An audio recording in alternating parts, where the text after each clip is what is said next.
예수님께서 제자들을 곁에 두시고 훈련과 교육을 계속 해나가고 있음을 우리가 알고 있습니다. 근데 이 훈련과 교육을 예수님께서 제자들을 계속 해나가시는데 제자들은 이것을 잘 받아들이고 또 통과하고 또 이 3년 동안 공생의 기간 동안 제자들은 많은 것들을 얻었을까요? 우리가 좀 알다시피 이 제자들은 많은 것들을 얻었음에도 불구하고 그러지 못한 모습들도 가지고 있었습니다. 우리가 복음을 받아들일 때 예수 그리스도께서 복음이시잖아요. 그 복음을 받아들일 때 세 종류의 태도가 있는 것 같아요. 첫째는 뭐냐면 제자로 살겠습니다 라는 태도예요. 예수님을 만났을 때 제가 제자로 살겠습니다. 아니면 또는 제자로 살고 싶습니다. 이런 태도를 취하는 그런 분들이 계시고요. 또 하나는 제가 약간의 거리를 두고 돕기만 하겠습니다. 이런 분들도 있어요. 제가 직접 나서지는 못하지만 계속해서 서포트하고 지지하고 돕겠습니다. 이런 분들도 있는 것 같아요. 그리고 끝으로 이런 분들이 있습니다. 저는 예수님과는 별로 상관없는 삶을 살려고 합니다. 제가 원하는 건 그저 이 땅에서의 복입니다. 잘 먹고 평탄하게 그냥 사는 겁니다. 평범하게 사는 겁니다. 이렇게 태도를 취하는 경우들도 있습니다. 결국은 제자들도 마찬가지였던 것 같습니다. 왜냐하면 이 12제자 외에 그중에 또 배신하는 예수님을 팔아넘기는 그런 제자도 있었고 이 12제자 외에 또 70명의 제자도 있었고 더 많은 제자들도 500명이라는 제자들도 있었고 사도 바울도 나중에는 예수님을 핍박했다가 돌아와서 자기는 사도다 라고까지 변호하는 이런 일도 있었습니다. 그 수많은 제자들 중에 이 수많은 크리스천들 중에 과연 저와 여러분은 어디에 속해 있습니까? 예수님께서 복음을 우리에게 말씀해 주실 때 그래요, 내가 제자의 삶을 살아야겠네요, 알겠습니다, 그렇게 하겠습니다 라고 하십니까? 아니면 적당한 거리를 두고 저는 이대로가 좋습니다, 이 정도면 제가 크리스천으로서 만족을 합니다 라고 여러분 받아들이고 계십니까? 아니면 주님 앞에 뭔가를 해야 되는데 아무것도 못하고 세상에서 발을 담그며 세상 사람과 별반 다르지 않게 저는 살아가고 있습니다. 여러분 그런 입장이십니까? 오늘 이 말씀 속에서 분명히 알아야 할 사실이 있다라는 거예요. 이 분명히 알아야 할 사실을 통해서 우리의 삶이 조금이나마 주님 앞에 더 한 발 더 다가가는 그런 귀한 은혜의 시간이 되기를 간절히 바랍니다. 여러분 오늘 본문의 내용은 칠병이어예요. 칠병이어 외에 또 들어본 기적이 있죠? 어떤 기적이에요? 오병이어. 두 가지 기적이에요. 근데 두 가지 기적이 너무나 비슷하지 않습니까? 근데 비슷한 기적을 왜 두 번이나 기록을 했을까요? 여기엔 분명한 이유가 있죠. 지면이 많이 남아서 기록하진 않았을 겁니다. 오병이어와 칠병이어. 우리는 흔히 오병이어라는 기적은 잘 알고 있지만 칠병이어는 기억을 잘 못하고 있습니다. 그래서 우리가 오늘 말씀 가운데는 오병이어도 있지만 칠병이어도 있구나라는 것을 분명히 알 수 있기를 바랍니다. 자, 이 내용을 보면 가장 구분이 되는 부분이 있어요. 오병이어에서는 수많은 사람들이 먹었어요. 남자만 5,000명이 먹었어요. 그리고 칠병이어에서는 지금 4,000명이라 했는데 남자인지 여자인지 아인지 구분이 안 가요. 그럼 인원으로 따지면 어디가 더 많아요? 오병이어가 많죠. 그렇게 많은 사람이 먹고 남은 것이 핵심입니다. 예수님께서 이 말씀을, 이 기적 두 가지를 인용한 부분이 있습니다. 그것은 8장 20절에서 뭐라고 했냐면 또 7개를 4,000명에게 떼어줄 때 조각 몇 광주를 거두었더냐 이르되 7이니이다 이런 말씀을 하셨고요. 그 바로 윗구절에서는 내가 떡 5개를 5,000명에게 떼어줄 때에 조각 몇 바구니를 거두었더냐 이르되 12이니이다 이렇게 말씀을 했어요. 그리고 나서 이들한테 제자들한테 뭐라고 하냐면 아직도 깨닫지 못하느냐 하시니라 이렇게 되어 있거든요. 그러면 예수님께서 분명히 언급하신 부분이 중요하다는 거예요. 5,000명에게 먹고 남은 게 몇 바구니라고 했어요? 12바구니. 자, 그 다음에 4,000명을 먹이고 남은 것이 뭐라고 그랬어요? 7광주리. 바구니와 광주리라고 다른 용어를 써요. 우리 문화에서 바구니 하면 광주리 하면 좀 구분이 돼요? 잘 안 돼요? 잘 안 되죠. 자, 여기에서 뭐가 있냐면 이 12바구니, 제가 오병이어에 관한 이야기를 드렸지만 12이라는 숫자가 예를 들면 12지파도 말할 수도 있고 12제자를 의미할 수도 있고요. 12이라는 숫자는 성경에서 완전한 숫자로 우리가 알고 있습니다. 그리고 또 7광주리. 자, 7이라는 숫자. 이것도 완전 수입니다. 이 되게 중요한 숫자입니다. 그 숫자 가운데 이 바구니라는 것은 12지파와 유대인들을 향한 오병이어의 유대인들을 향한 것이 굉장히 많이 들어있다고 그랬어요. 떡 5개도 마치 모세 오경을 뜻하는 것처럼 그런 의미를 담고 있다고 말씀을 드렸습니다. 그러니까 유대인들이 모여있는 사람들 속에서 기적을 일으킨 게 오병이어다. 이 바구니가 쉽게 말해서 도시락 하나 정도를 싸갖고 다닐 수 있는, 유대인들이 도시락 하나 정도를 싸갖고 다닐 수 있는 크기의 바구니라고 합니다. 그러니까 작은 바구니예요. 그리고 광주리는 우리 성경에서 광주리를 타고 성에서 달아 내렸다 이런 표현 있잖아요. 그럼 누가 탄 거예요? 사람이 탄 거예요. 광주리는 좀 더 커요. 그래서 식료품이나 의류, 의복을 좀 넣을 수 있는 큰 거래요. 예를 들면 빨래터에 갈 때 빨래를 많이 넣을 수 있는 그런, 이제 좀 구분이 되시죠? 그 광주리, 그렇게 좀 구분이 됩니다. 이걸 좀 더 구분하기 쉬우면 바스켓이라고 부르는데, 그냥 바구니는 바스켓이라고 하고 광주리는 라지 바스켓이라고 이렇게 해석을 했고요. 더 분명한 것은요, 여러분이 생소할 수 있지만 헬라어를 좀 써보면요, 코피누스라는 작은 바구니를 뜻하는 코피누스라는 것은 바구니, 오병이에서 썼고요. 그 다음에 이 칠병이어에서 이 광주리는요, 스프리다스라는 헬라어를 썼습니다. 이것은 조금 전에 말씀드렸듯이 식료품이나 의복을 담는 조금 더 큰 바구니를 나타냅니다. 그렇다면 이 두 가지 차이가 뭐냐? 이 칠병이어를 기적을 일으킨 곳은 어디냐면 이방 지역이에요. 그럼 이제 조금씩 왜 이 두 가지를 다 언급을 했는지가 조금씩 드러나고 있다라는 거예요.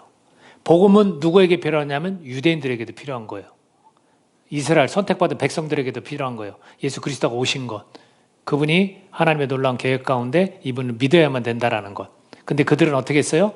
자꾸 말하고 기적을 일으켜도 믿지 않았죠. 그들의 프레임에 갇혀서 절대 그걸 받아들이지 않는다라고 했죠. 자, 그 다음에 이방 지역에서 이 칠병의 기적도 일으킨 건 누구예요? 이방인들이에요. 이방인들에게도 누가 필요한 거예요? 예수님이 필요한 거예요. 복음이 필요한 거예요. 근데 이것을 제자들은 훈련받고 교육받아야 되는 거예요. 하나님은 누구에게 필요합니까? 예수님은 누구에게 필요합니까? 모두에게 필요하다라는 것을 말씀해 주고 싶으신 거예요. 이스라엘 백성들은 우리에게만 하나님이 있다라고 말하면 안 되는 거죠. 그러니까 차별하고 이방인들을 짐승처럼 대하는 이런 모습들이 있었잖아요. 부정하다 해서 그렇게 되면 안 되는 거다라는 거죠. 또 그러면 복음은 그들은 이제는 끝났다. 이방인들의 이스라엘 백성들은 끝났고 이제 이방인들만 구원하면 된다. 이방인들에게만 예수님이 필요하다. 이것조차도 맞는 것이 아닌 겁니다. 모두에게 다 기회는 열려 있고 필요하다라는 겁니다. 그래서 이 두 기적을 마치 균형 있게 복음은 누구에게나 다 필요하다라는 것을 보여주고 있는 것 같습니다. 그것을 기억하면서 오병이어도 있지만 칠병이어도 있다라는 것을 오늘 여러분들이 기억하시면 좋겠고요. 이 오늘은 칠병이어를 통해서 분명히 알아야 할 사실 3가지가 있다라는 겁니다. 그 첫 번째는 뭐냐면 예수님께서는 지금 많은 무리하고 함께 있는데 먹을 것이 없어요. 그러니까 제자들을 딱 불렀습니다. 그러면서 하신 말씀이 있어요. 2절입니다. 같이 한번 읽어보겠습니다. 2절 말씀 같이 한번 읽어봅니다. 자, 시작. 내가 무리를 불쌍히 여기노라. 그들이 나와 함께 있은지 이미 사흘이 지났으나 먹을 것이 없도다. 자, 먹을 것이 없도는 굉장히 배고픈 거예요. 그래서 이들이 혹시나 그들을 굶겨 집으로 보내면 길에서 쓰러질까 봐 걱정된다. 그 중에서 멀리 온 사람도 있다라고 말씀하셔요. 그들이 배고픔을 굉장히 걱정하시는 거예요. 이걸 보고 우리가 분명히 알아야 할 사실이 뭐냐면 불쌍히 여기신다는 거예요. 예수님은 불쌍히 여기신다는 거예요.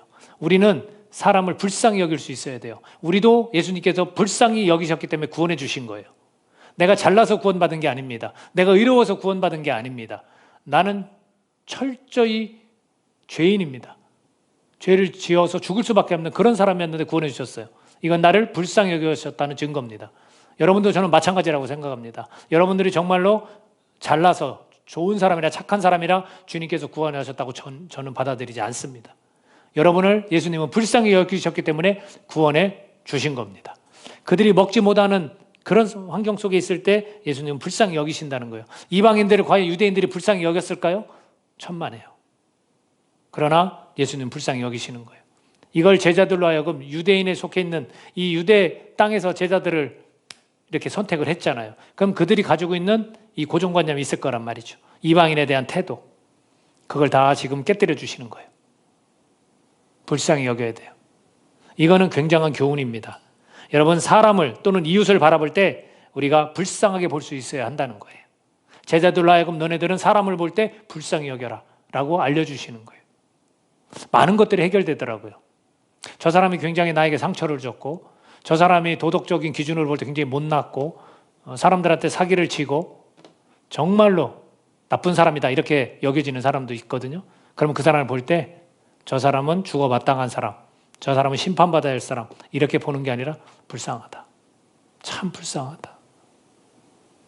인생이 어떻게 저럴까?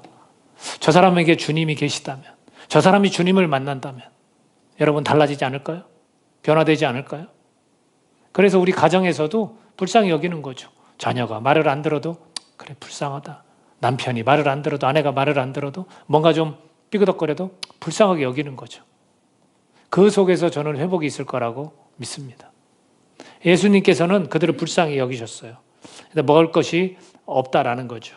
마찬가지예요. 댐댐이도 그렇고 뿐만 아니라 형편도 우리가 불쌍히 여길 수 있어야 되는 거예요. 복음은 누구에게 전해진다고 그랬어요? 가난한 자에게 전해진다고 그랬어요. 병든 자에게 전해진다고 그랬어요. 그들을 위해서 주님이 오셨다 그랬어요. 그럼 우리도 이 불쌍한 마음이 항상 있어야 되는 거예요. 그리고 그들을 바라봐야 되는 거예요. 내가 저 사람과 가까워지면 나에게 뭔가 이익이 있어 라고 해서 나보다 좀 더 나은 사람들, 좋은 사람들하고 어울리려고 해서는 안 되고, 불쌍한 사람들을 바라보고 불쌍한 사람들에게 뭐라도 있으면 나눠주고 복음을 전해야 되는 게 제자들인 거예요. 저와 여러분이 그런 삶을 살기를 바랍니다.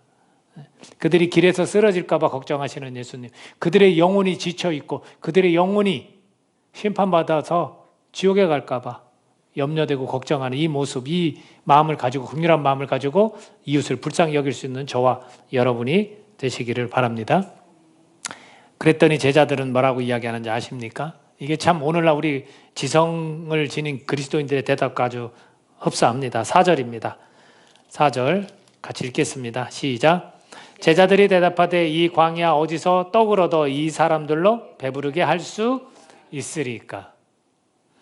오병이의 기적을 먼저 했는지 뒤에 했는지는 잘 모르겠습니다. 그러나 수많은 기적들을 봤잖아요. 근데 뭐라고 이야기하냐면 이 광야 어디서 떡을 얻어도 이 많은 사람들을 배부르게 할 수 있습니까? 항상 이성적이고 합리적이고 현실적인 얘기들을 하는 거예요.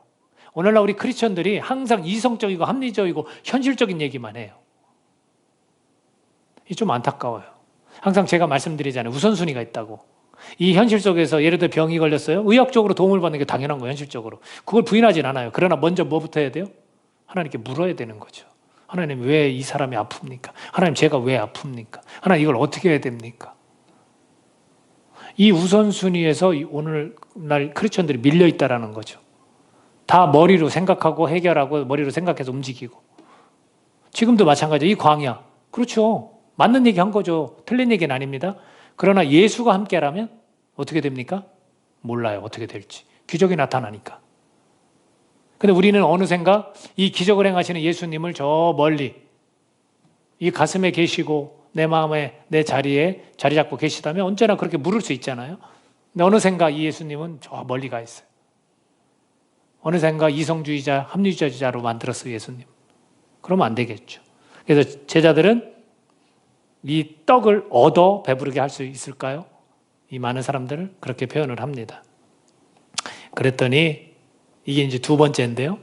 우리가 분명히 알아야 할 사실 두 번째인데요. 그랬더니 예수님께서 뭐라고 말씀하시냐면 5절 같이 읽습니다. 시작. 예수께서 물으시되 너희에게 떡 몇 개가 있느냐? 이르되 7이로소이다 하거늘. 예수님이 원하시는 건 뭐였어요? 니네가 지니고 있는 것, 가지고 있는 것. 뭐 있어? 우리가 예수님 믿으면서 어떤 일을 하려면 무엇이 좀 있어야 하죠. 내가 돈이 좀 생겨야 주님 나라 일을 하죠.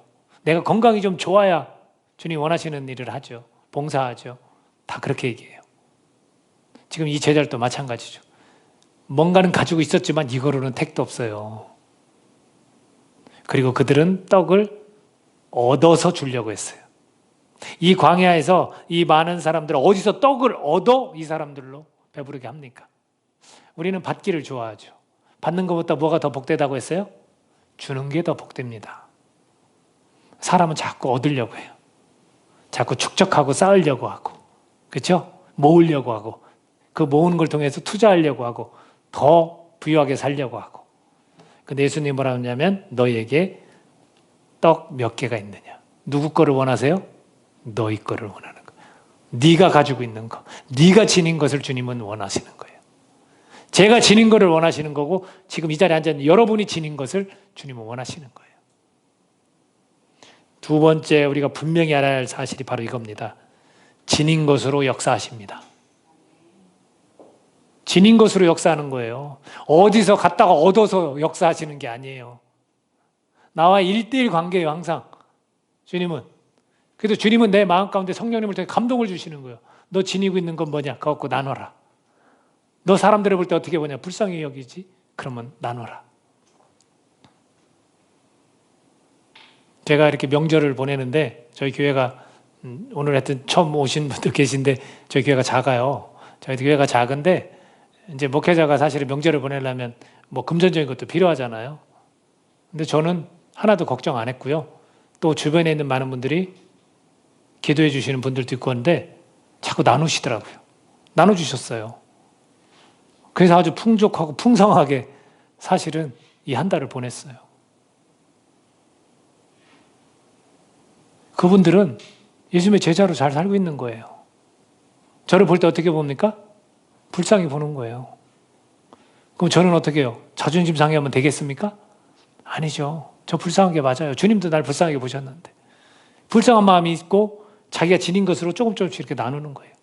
과일도 사주시고 아이들 뭐 사주라고 용돈 주시고 그런 것처럼 그렇게 사는 게 우리 크리스천의 삶 아닐까요?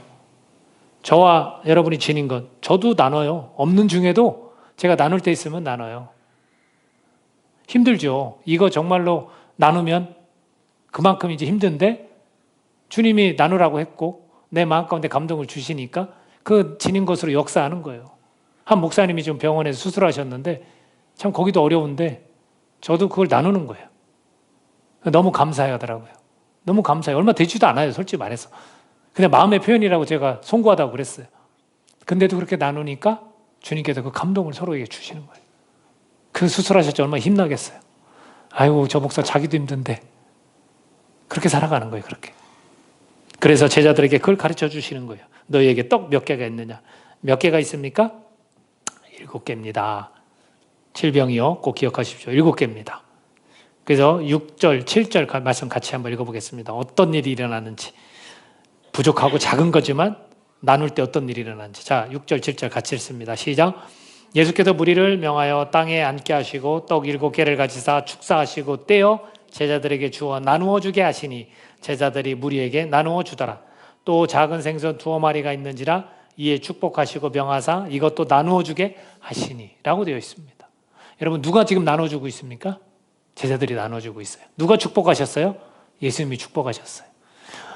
이 기적의 이 본질은 예수님이에요. 항상 예수님이 곁에 계셔서 우리를 도우시는 거고 우리는 행동하는 거예요. 그냥 주님이 시키니까 그냥 행동하는 거예요. 제자한테 그걸 가르쳐 주는 거예요. 다른데 어디에서 이걸 얻어서 주려고 했는데 아니야 니네 있는 것 갖고 좀 나눠줘봐. 그러니까 나눠줬어요. 계속. 근데 나눠줘도 끝이 없어요. 계속 나눠줄 수 있게 되는 거예요. 이 원리를 제자들에게 지금 예수님은 알려주시는 겁니다. 주님은 축복하십니다. 저와 여러분을 주님은 축복하십니다. 믿으세요? 나눌 때 내가 들켜지고 뭔가를 모으고 축적하고 쌓을 때가 아니라 내가 지닌 것으로 나눌 때 주님 우리를 축복하십니다. 여러분 그게 예수님 믿는 거예요. 여러분 하늘 땅에 있는 이 창고에 아무리 쌓아야 뭐합니까? 주님께서 말씀하시잖아요. 내가 내일 데려가면 너 어떡할 거야 그거? 하늘에 있는 창고에 도둑도 없고 동록이나 녹슬지도 않고 그런 곳에 쌓으라는 거예요. 그럼 우리는 어떻게 지닌 것으로 나누면서 살아가는 겁니다. 제자들은 이것을 지금 교육받고 있는 거고 저희들도 오늘 이것을 통해 나누는 삶이 되어주시기를 간절히 바랍니다. 나누는 삶을 사십시오. 마지막 세 번째입니다. 이런 일들 결과 어떻게 됐습니까? 8절 말씀 같이 읽겠습니다. 8절 말씀 있습니다. 시작. 배불리 먹고 남은 조각 7광주리를 거두었으며 9절도 같이 읽을까요? 사람은 약 4,000명이었더라. 예수께서 그들을 흩어 보내시고 라고 되어 있습니다. 여러분, 배불리 먹고 남은 조각 7광주리를 거두었다 라는 겁니다. 여러분, 남는 거예요. 세 번째 우리가 분명히 알아야 될 사실 뭔지 아십니까? 예수님이 함께 하시면 풍성해집니다. 예수님이 함께 하시면 풍성해져요. 근데 왜 나는 힘들지? 궁핍하지? 그렇게 생각하시는 이유는 예수님이 함께하고 계시다는 것을 놓쳤기 때문에 그래요. 믿음을 좀 더 가지십시오. 내 안에 자리 잡고 사시는 예수님, 나와 함께 하시는 예수님, 그 예수님이 함께 할 때 이렇게 배불리 먹고 남는 그런 역사가 나타난다라는 겁니다. 제가 끝으로 가장 핵심 중에 하나예요. 지금 이 세 가지를 말씀드렸습니다. 예수님은 불쌍히 여기셨고요. 그리고 또 지닌 것으로 주님은 역사하셨고 예수님이 함께 하시면 풍성해집니다. 아주 간단한 말씀인데 이 말씀 가운데 가장 핵심인 게 있어요. 왜 그렇게 되어질 수밖에 없었을까라는 거예요. 그러니까 예수님이 왜 풍성하게 해주셨고 이런 결과가 나왔을까라는 부분입니다. 그 단서가 있습니다. 그거는 사흘 동안 함께 했다는 부분에 있습니다. 2절에 보면 내가 무리를 불쌍히 여기노라 그들이 나와 함께 있은지 이미 사흘이 지났으나 먹을 것이 없도다라고 그랬거든요. 이 사흘이 굉장히 중요한 단어예요. 여러분, 사흘 동안 3일 동안 뭐 했을까요? 예수님이 레크레이션을 했을까요? 사업적인 어떤 설명회를 했을까요? 아니죠. 뭘 했겠습니까? 말씀을 가르쳤다라는 거예요. 3일 동안 그들이 배가 고프면서까지 한 것이 뭐냐면 예수님의 말씀의 가르침을 들었다는 거예요. 이게 얼마나 중요한지 몰라요, 여러분. 이것이 다 이 세 가지 우리가 분명히 알아야 할 사실과 다 연관되어 있다라는 겁니다. 여러분, 사흘 동안 함께 했더니 말씀을 듣고자 하는 자들을 주님이 먹이신다는 거예요. 그 배고픔까지 책임지신다는 거예요. 근데 우리는 우리가 책임지려고 해요. 말씀은 뒷전으로 하고. 아니죠. 예수님이 원하시고 가르쳐 주신 걸 그대로 실천하면서 순종하면서 살아갈 때 너희들의 삶에서 굶지 않도록 먹을 걸 내가 채우겠다라는 거예요. 출애굽시켜서 이스라엘 백성들을 이 광야로 내모셨을 때 뭘 원하셨냐면 예배를 원하셨어요. 하나님만을 예배하라. 그럼 어떻게 만나와 메추라기를 먹인다는 거예요. 우리는 항상 이것을 집중해야 돼요. 사흘 동안 이들이 뭐 했겠냐는 거죠. 예수님과 계속 대화하고 질문도 하고 예수님의 가르침을 계속 받으면서 찬양하고 아멘하고 그렇게 시간을 보냈더니 어느샌가 배가 너무 고프고 굶주리게 됐습니다. 주님이 채우신다는 거예요. 저와 여러분의 삶에서 가장 무엇가 우선적입니까? 꿀송이보다도 더 단 이 말씀이 얼마나 우리에게 소중한지 모릅니다. 그 말씀을 항상 가까이 해야죠. 말씀은 뒷전이에요. 그리고 내 삶에서는 자꾸 먹고 사는 문제를 걱정하고 염려하고 해결하려고 하고 아니죠. 말씀을 항상 붙들고 살아갈 때 주님께서는 그 말씀 듣는 자를 먹이신다라는 교훈이 오늘 이 말씀 속에 담겨져 있습니다. 두 번째 뭐랬어요? 지닌 것으로 역사한다고 그랬잖아요. 사흘을 함께 했습니다. 여러분, 그냥 나눠서 되는 게 아니에요. 그냥 나누는 거는 일반 우리 크리스천이 아닌 사람들도 해요. 그죠? 봉사도 많이 하고 자기 것도 막 나누고 기부도 하고 해요. 그럼 뭐가 중요하느냐? 말씀이 있는 곳에서 나눔을 해야 한다는 거예요, 우리는.